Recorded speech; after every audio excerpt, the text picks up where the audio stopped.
Hey guys, it's your dude, Kion. Welcome to another episode of Pinoy Reddit Stories, ang tambayan natin for the craziest, most intense, and heart-wrenching kwentos from Reddit Philippines. Today's topic is all about kabit.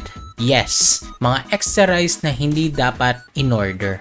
Baka naranasan nyo na, baka kilala nyo na, or maybe curious lang kayo. From shocking revelations to messy entanglements, we've got it all today.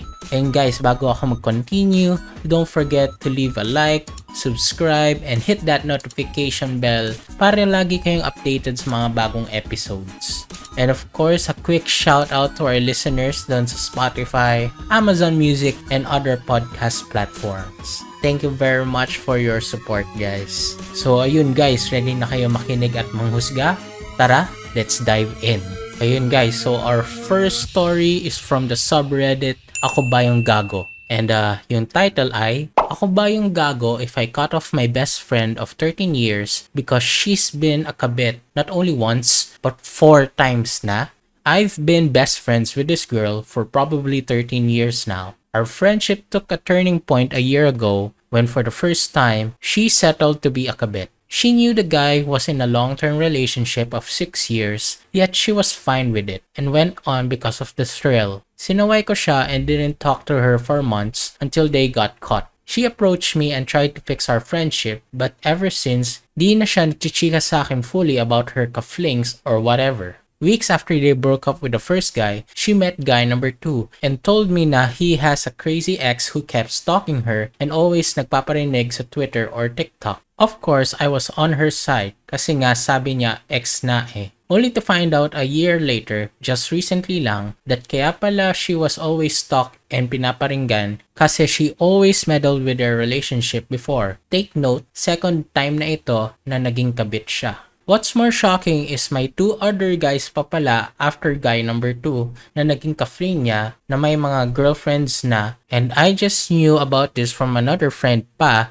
na always pala niya chinichikahan. She's still with guy number 4 right now sa pagkakaalam ko. What's more effed up, she said sana magpapakasal na sila para hihinto na kami. What kind of mindset is that? Ako ba yung gago if I cut her from my life? I honestly don't want to be associated with someone na may ganyang mindset and who settles for being a kabit. Our values clearly don't align. And the thing is, di niya alam na alam ko na. If ever I do cut her off, should I explain to her pa or should I cut her off immediately? Okay, that's a very short story from OP. Ayun OP, so first of all, cutting off a best friend, especially one you've known of for 13 years, isa siyang malaking desisyon and not one to be taken lightly. Yung sitwasyon mo is very understandable din. Being in close proximity to someone whose values so clearly clash with yours can be incredibly uncomfortable and pwede maging damaging to your own sense of integrity. Yung pattern of behavior kasi ng kaibigan mo, choosing to be involved with men who are already in relationships repeatedly pa and seemingly seeking out these situations is very toxic. It's not just about making a mistake once, pero it's about a repeated pattern that shows a lack of respect for others and their relationships. Medyo concerning na din that she has these hidden things from you, which suggests she knows deep down that what she's doing is wrong. Pero she still chooses to do it. As for your options naman, if you decide to cut her off, it might be worth explaining your reasons then. And this could give her a chance to reflect on her actions. And perhaps pwede rin siya magbago. Pero if you feel like the situation has gone too far, or yung conversation nyo would just lead to more drama, then you're within your rights to distance yourself without a detailed explanation. So, bago kayo bigay ang aking verdict, magbasa na din tayo ng comments. Ayun, first comment, di ka gago. Cut her off na. Walang pasabi. I think na sabihan mo na siya many times naman na, di ba? Nakaka-stress din yung ganyang friend sa totoo lang. Nakakasira din ng mental health pag may someone ka na friend na kabit na nga sila pa matapang. Then reply ni OP, yes, told her many times na before and she kept saying sorry and she realized na it was really wrong. Pero inulit lang din pala.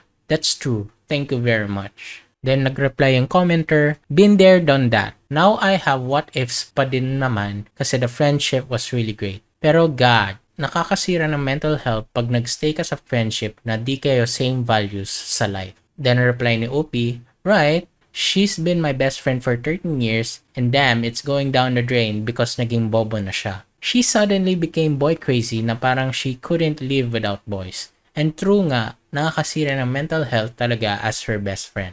Now that I'm entering a big phase in my life, med school, ayoko pa madagdagan yung stress. And tingin pa tayo ng ibang comments. Di ka gago, that's the answer. Stick with your morals and values. Cut her off without explanation. Mukhang hindi na yan magbabago. Kahit ubusin mo palaway mo. Hindi deserve ng mga pumipiling kumabit ang closure. Move on. Then reply ni OP, will definitely cut her off. Thank you very much. Third comment, di ka gago. Pilihan mo yung peace of mind mo. Eventually, madadamay ka if isa sa mga legal partners na ka-free niya is mahanap connections niya sa social media. Tsaka, tandaan mo na siya ang bida sa sarili niyang kwento. Madali lang magsinungaling. Uulit at uulit yan. Baka ipagtanggol mo siya tapos kabit na naman pala siya. Masabihan ka pa na nang tolerate ka ng ganyan. And reply ni OP, oo nga no, actually first time naging kabit siya and when they were caught, ako talaga yung nakontak sa GF. She asked me if I knew about relationship between them and yes, I told her everything that I knew about. Tama ka nga, madadamay talaga ako.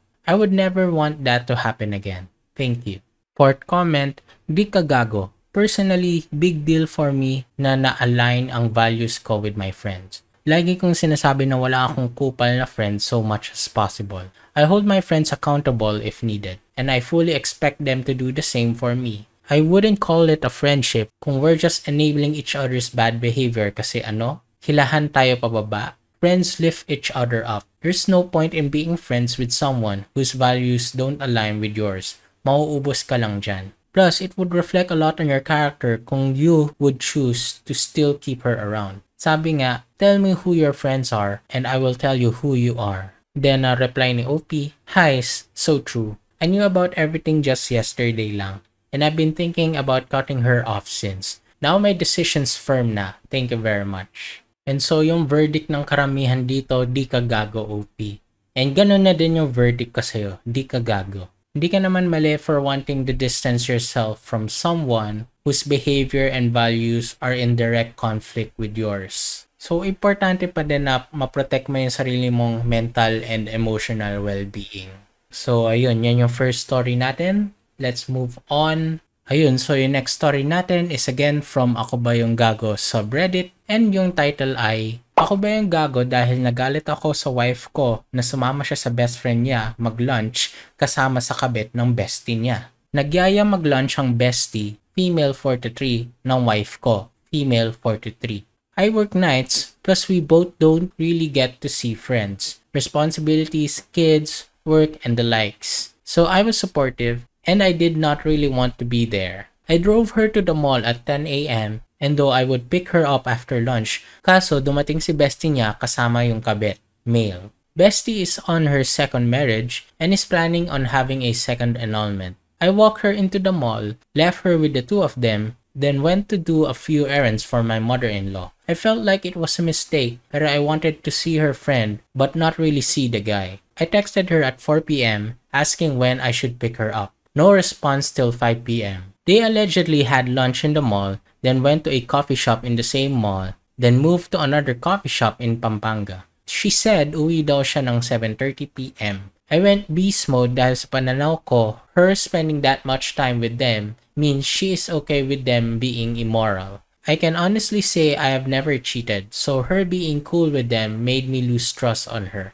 I told her to come home immediately. Dumating siya sa pickup area mga 6:30 na. Ang sabi niya, papunta pa lang sila Pampanga at 5 p.m. that time, pero nasa Pampanga na pala sila. I got trickle truth and got angrier. I told her, tell me who your friends are, and I will tell you who you are. Sounds familiar. She was angry that I was shouting at her, as she allegedly did not know her friend will bring the guy. Ayun, OP, so yung frustration and anger mo are understandable, given the situation. Yung wife mo kasi spent an entire day with her best friend and yung kabit ng best friend niya, which definitely raises some red flags. Especially kasi when she wasn't transparent with you about it. So, hindi ka necessarily wrong for feeling uneasy about her being in the company of someone engaging in immoral behavior, as it can reflect poorly on those who associate with such actions. However kasi, very important na ma-recognize mo that your wife might have not anticipated the situation. Baka kasi na-caught off guard lang siya sa presence ng kabit ng kaibigan niya. Pero yung decision niya to stay with them for so long is very concerning na din.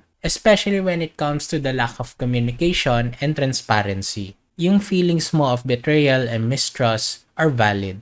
Pero kung paano mo siya na-address can make a difference in your relationship. Yung paninigaw sa kanya and accusing her without fully understanding her side might cause more harm than good. It might be beneficial na din to have a calm and honest conversation about why this situation bothers you and how you both can set boundaries and prevent misunderstandings na din in the future. Crucial na din to approach this with the intent to understand each other's perspectives rather than just pointing fingers. And so, bago ko ibigay ang aking verdict, let's read some comments. First comment, no, di ka gago. You actually did and said the right thing. At her age, alam niya na dapat ano tama and mali. Fully developed na frontal lobe niya. Tolerating her best friend's infidelity is a big no. And bakit pa need mag-lie? Di ko gets. Kasi you allowed her naman to go out. Bakit need pa magsinungaling at sirain tiwala ng partner? Ngayon nagalit ka, ikaw pa masama. Shaking my head. And second comment, di ka gago.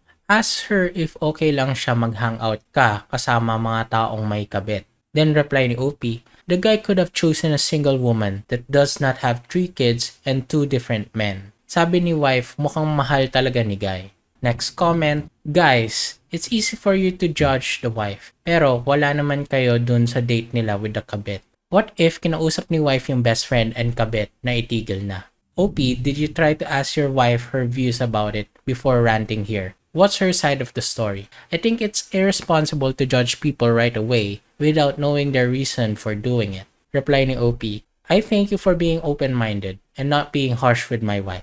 My opinion is, why would anyone wish to spend over 8 hours with a person telling you what you are doing is wrong? Unless you feel that the person is on your side. She was with them from around 10 a.m. to 6. She told me she said her piece and what they are doing is wrong.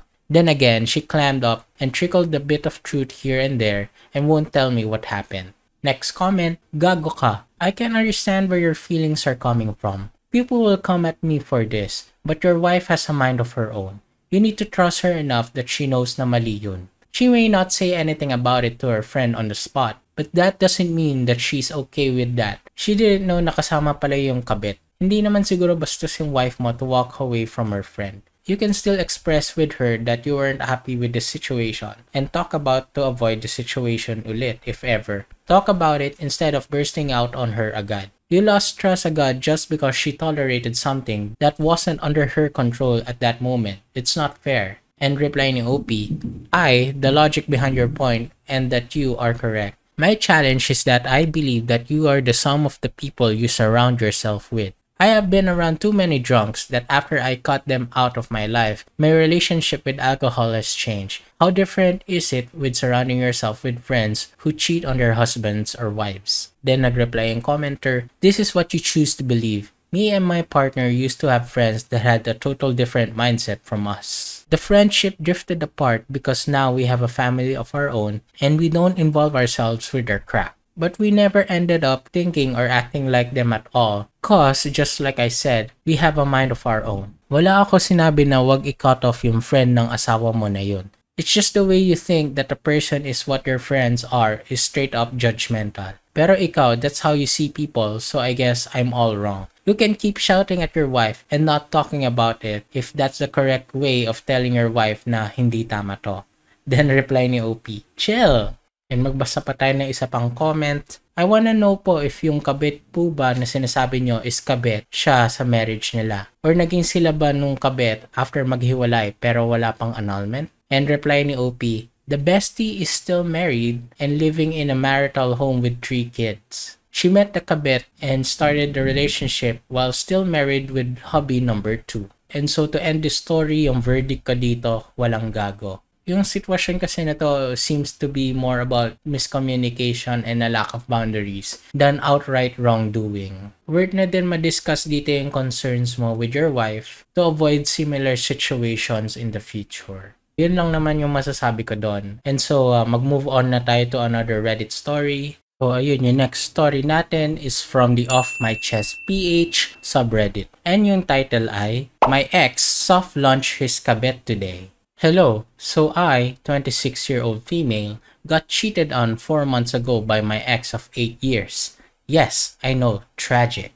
His initial reason for leaving me is his insecurity ate him up so much that he felt like he can never outdo my shadow. I wasn't trying to compete with him. Sinusuportahan ko pa nga siya from college until he got licensed. He wanted to pursue things on his own na raw without any of my help. Classic breakup reason, I need to fix myself. It's not you, it's me. The breakup came in as a shock, not only to me, but also sa family and friends namin because everyone thought we were steady. Everyone thought he is a good and a nice guy until he cheated with his office mate. He stalked me for several weeks and later he cut off his friends who couldn't tolerate what he did. Today, after 3 months, he posted his kabet with a birthday greeting. Nalaman ko lang kasi inulan ako ng DMs kaninang madaling araw. When I posted, time is the ultimate truth teller, a la Bea Alonzo style. Nagkagulo ang madla. Nakakatawa kasi I didn't even have to lift a finger. My friends did the dirty work for me by spamming my ex and the girl's social media. Wala lang, I've moved on. I did all the inner work. I'm trying a lot of new things and have been enjoying my life as a single woman.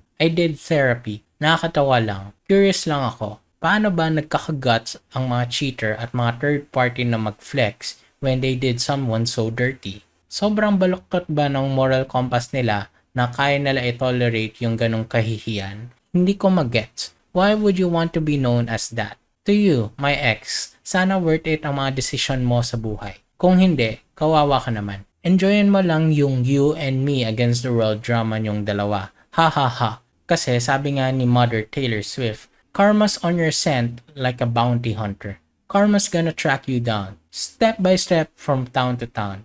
Ingat kayo. And there's an edit. I omitted the username. Hope the mods are happy. Sa mga naka-view, congrats. Ha ha ha.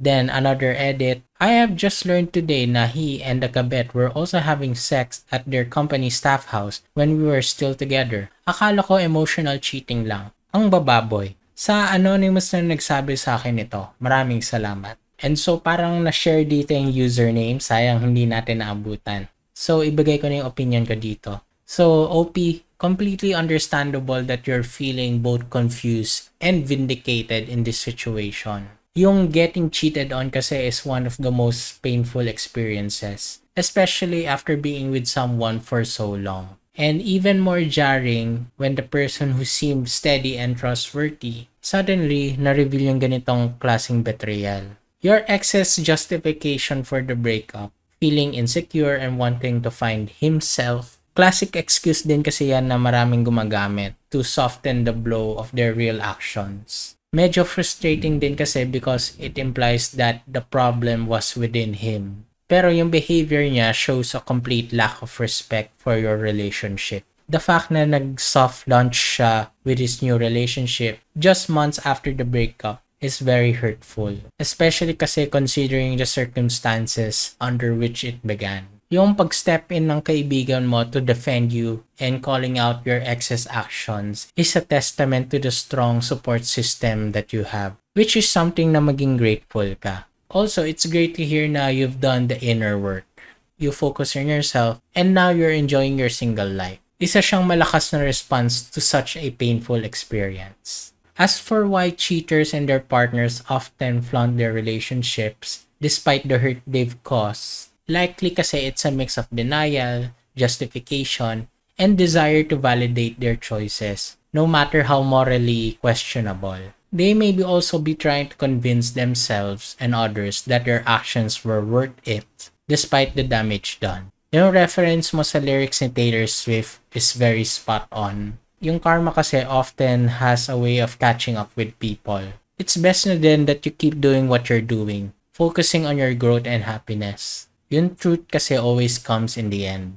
And those who act without integrity often face the consequences of their actions. So, bago ko ibigay ang aking conclusion, tingnan natin yung mga sinasabi ng taong bayan. Sabi ng isang commenter, I snooped and there were posts about losing my best friend and missing her dogs. Then it turns out na may side chick pala. Lol, get wrecked. Then reply ni OP, ha ha ha, matagal ko nang alam yung post niya.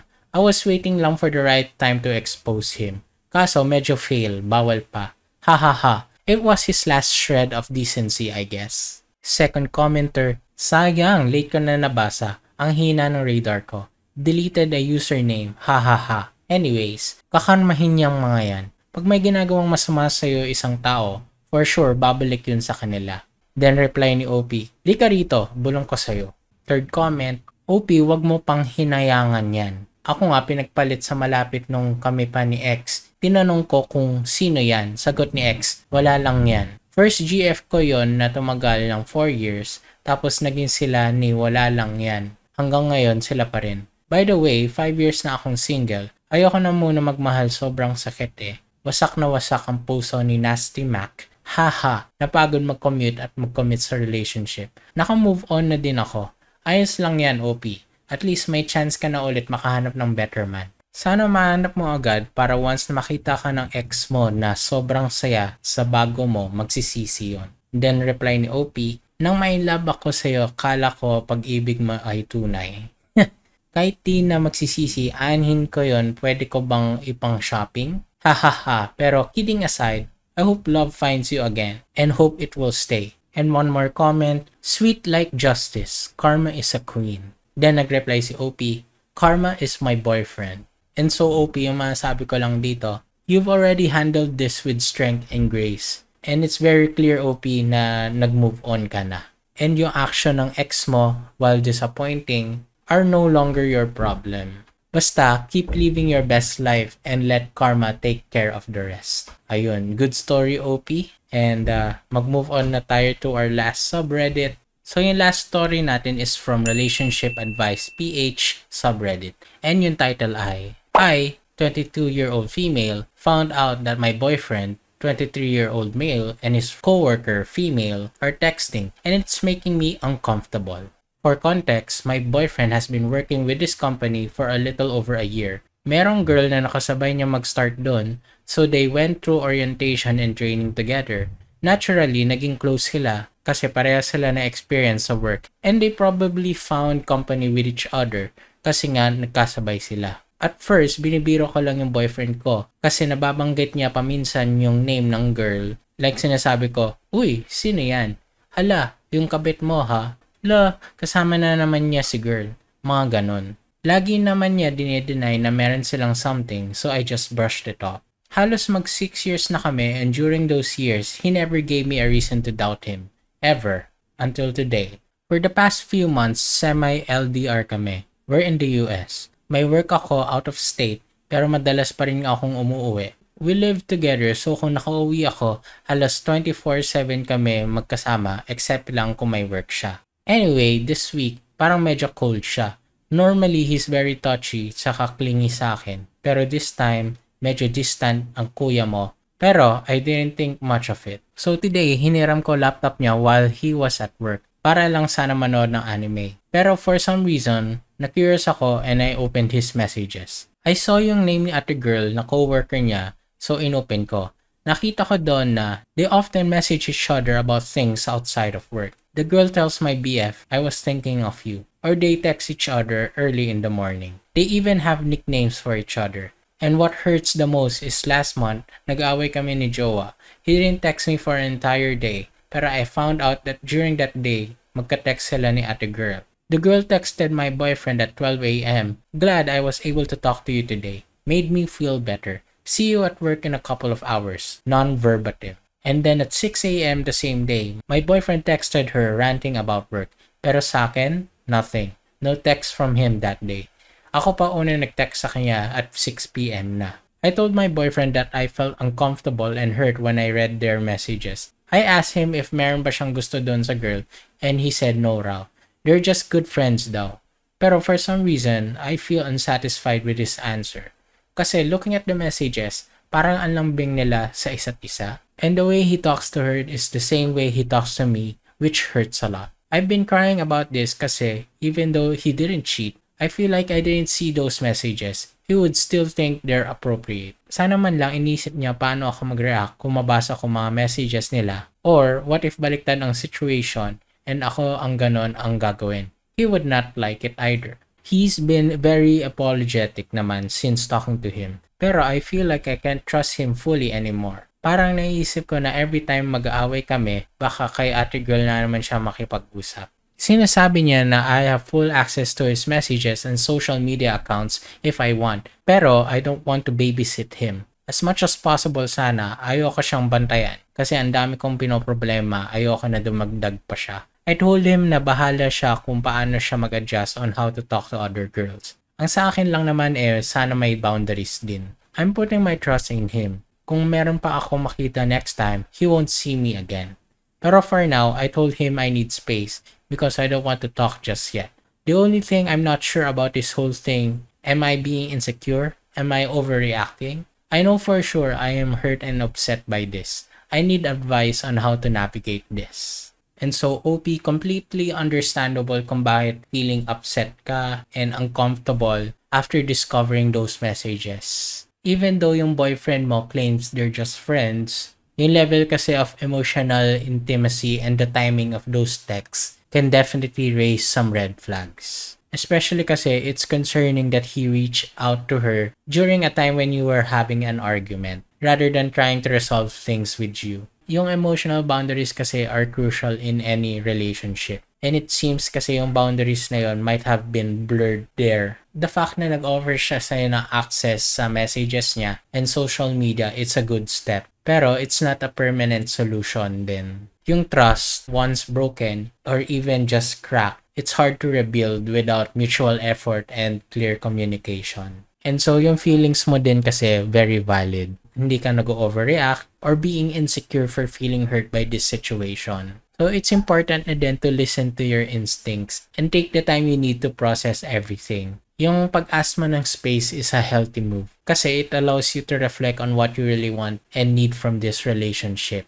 So yung advice na pwede ko ibigay dito is 1. Set clear boundaries. Kung choose mo mag-move forward, have a candid conversation with your boyfriend about what you consider appropriate boundaries with other women, especially female friends. Importante kasi na both of you agree on what is and isn't acceptable. Number 2, rebuild trust. Kung nag-decide ka magstay in the relationship, rebuilding trust will be key. And this involves open communication, transparency, and both partners putting in the effort to make other feel secure. And so third is self-reflection. Think about what you need to feel comfortable and secure in your relationship. Kung magpapatuloy kasi yung behavior niya and nagkakause siya sa'yo ng stress or anxiety, it may be worth considering na din yung relationship dynamic niyong dalawa. And number 4, mag-consider ka na din mag-counseling. Sometimes kasi having a neutral third party like a counselor can help you both navigate these issues more effectively. And bago ko i-conclude yung story na to, basahin na natin yung mga comments. First comment, medyo mahaba to. I have a very similar experience with your boyfriend. I got really close with my coworker because we were in a project together and found we had similar interests. As in kami ang magkasama everyday for breaks, magkakwentuhan sa office, IM, etc. To the point that people in the office naturally assume that we're together. We were kinda LDR then because I'm on a night shift and she works regular hours. We didn't live together at that time, so we only got to be together on weekends. Compared to my coworker, who I get to see every weekday, I get it. Technically, I got to spend more time with my coworker. Yes, nagkaroon din kami ng nicknames for each other. The coworker is very attractive, pero it was all platonic. I was very in love with the GF and would never cheat on her. Hindi ka din realistically maiiwasan si coworker because we have matching skill sets and directly work each other regularly. Nagkaroon na din kami ng friend group na magkasama kami. Kinukwento ko naman kay GF, wala akong tinatago. Saka they met several times during events and celebrations, or weekend gala with office mates. Been on the trips, for example. The thing is, unlike you, she's never vocal that she has an issue with it. Napapansin ko lang na when we talk and nababanggit ko si coworker, cold yung responses niya, or her facial reaction changes. So I ask what's wrong. She brushes it off, pero I know she's not okay with it. My response that time was to schedule more events where they can spend time with each other para naman mapalagay ang love ng GF ko sa kanya. We even had out-of-town trips together that lasted 5 days or so. Hindi naman kaming tatlo lang. Syempre, group. I'm always happy to see them interact with each other and wala namang out of the ordinary. Pero even after, it never changed. Iba pa din responses ni GF when we talk and nasama sa usapan si coworker. This lasted around 2+ years. Alam mo, hindi talaga na-resolve to. Hanggat sa lumipat na ako ng role and coworker and I naturally drifted off. We're still friends to this day and get to meet on special occasions. You are not overreacting. What you feel is valid and natural with that kind of setup. It all boils down to how much you trust your boyfriend, that he won't cheat on you. In my case, cheating was never an option. In yours, I'd say communicate what you feel, see how he responds, and go from there. And so, reply ni OP, thank you so much for your insight. I've been vocal to my BF about feeling sus about this girl kasi she went through a breakup last year and my boyfriend told me about it. It was kind of weird sa akin na the girl was venting to my boyfriend about her love life. And I told him that too, pero I felt bad for the girl and even offered advice. I never actually met the girl or even spoken to her. I just know her through my BF stories about work. I've been telling my boyfriend I'm jealous of her, but he keeps telling me coworkers lang daw sila. So ngayon na nakita kong sobrang close pala sila unlike how I expected, I don't know what to do. I don't want to isolate him from people just because I feel jealous. I don't want to tell him to quit his job just because of a girl. I don't want to be a controlling girlfriend. And so, second comment, wow to your BF, asan boundaries niya? And nagreply naman si OP, I told him that he needs boundaries with people, especially that he's in a relationship. And then third comment, have you asked what would he feel kung baliktad yung situation? Ikaw yung may ka-chat and super close sa ibang guy. He has to set boundaries knowing na may GF siya. Kaloka. Anong plano niya? Tutuloy pa rin ba yung closeness? Obviously, he's cheating. Then reply ni OP, I did. Sabi niya, he wouldn't be happy either. So now, cut off na raw niya yung girl. And magbasa pa tayo na isa pang comment. Girl, once in a relationship, set boundaries. Your man should talk to you to discuss and resolve problems. Your man should not be even sharing his time and problems to others and never entertain another woman. Tae na siya. Communicate a lot about how it makes you feel, about he needs to do, what can be compromised. It's disgusting how he goes to her when the problem is between you two. I have a guy, coworker na parang kuya ko but never shared those kinds of problems in my relationship outside my work. Those only stay between my boyfriend and me. We just send work memes in a group chat and I recommend single girls to my bro coworker but not to the extent that I will reach onto this guy when I have problems emotionally. What the F? And nagreply si OP, agreed. I felt uncomfy kasi si ate girl kung mag-text kay boyfriend, have a good night's sleep, or get some rest, you deserve it. Mga ganyan. Sinasabi ko kay boyfriend and response niya, he sees her as a little sister lang daw. But I still don't like that. So far, ang inoffer niyang solution is to cut off the girl. I don't completely agree with that kasi co-workers sila. But he's very adamant. I'm still monitoring his actions for the foreseeable future, so tignan natin kung may magbabago. And nagreply yung commenter, oh my gosh, sobra naman yung good night and get some rest na text. Boyfriend ko lang sinesendan yan or parents ko. Pag coworker, mahirap kasi you don't know what they're doing pag wala ka, which increases anxiety. I would suggest location sharing and blocking said girl on his part due to trust issues. But since makapal face ko, I would talk to the girl myself if tama ba sinasabi ni partner para straight to the point. Ingat ka girl, guard your heart. So ayun yung mga messages na nakuha ni OP. Ultimately, you deserve to be in a relationship where you feel respected, secure, and valued. Basta, OP, take your time to decide what's best for you. And so, dito na nagtatapos yung story natin. Wala nang further updates. So, yun lang naman yung stories for today. And grabe talaga guys, nakakapagod, nakakaloka. Nakakagulat din yung mga kwento natin today about kabit. Ang dami din natin natutunan mula sa mga red flags hanggang sa mga desisyon na kailangan talagang pag-isipan ng mabuti.